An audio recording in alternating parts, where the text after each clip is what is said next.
সুপ্রিয় শিক্ষার্থী, আজকে আমি তোমাদেরকে একটি কৌশলের মাধ্যমে বাইনারি যোগ শেখাবো। আজকের এই কৌশলটি অবলম্বন করার মাধ্যমে শুধু বাইনারি যোগ নয়, তোমরা অক্টাল এবং হেক্সাডেসিমাল যোগও সমাধান করতে পারবে। তাহলে চলো শুরু করি।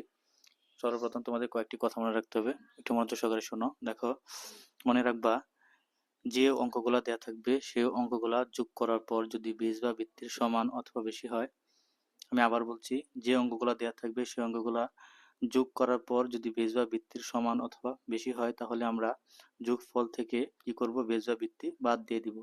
বাদ দেওয়ার পর যা থাকবে আমরা তাই লিখব, আর হাতে থাকবে এক, অন্যথায় আমাদের হাতে থাকবে না। তাহলে চলো শুরু করি। দেখো, এখানে আছে কত এক, উপর আছে কত এক, তাহলে এক আর এক যোগ করলে কত হয়, দুই। আমরা জানি বাইনারি সংখ্যা পদ্ধতির ভিত্তি বা বেজ হচ্ছে কত, দুই। তাহলে দুই থেকে দুই চলে গেলে থাকে কত, শূন্য। শূন্য, আমাদের হাতে কত থাকবে, এক। আসলে এখানে এখানে এক, উপর আছে কত, শূন্য। তো এক আর শূন্য যোগ করলে কত হয়, এক। আমরা এক লিখে দেব। আবার এখানে দেখো, এক, উপর আছে কত, এক। এক আর এক যোগ করলে কত হয়, দুই।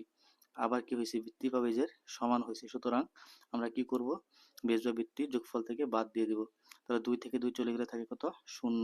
শূন্য লিখবো, হাতে কত থাকবে, এক। এক আসলে এখানে এক, আর এখানে আছে কত, এক। তাহলে কত হলো, দুই।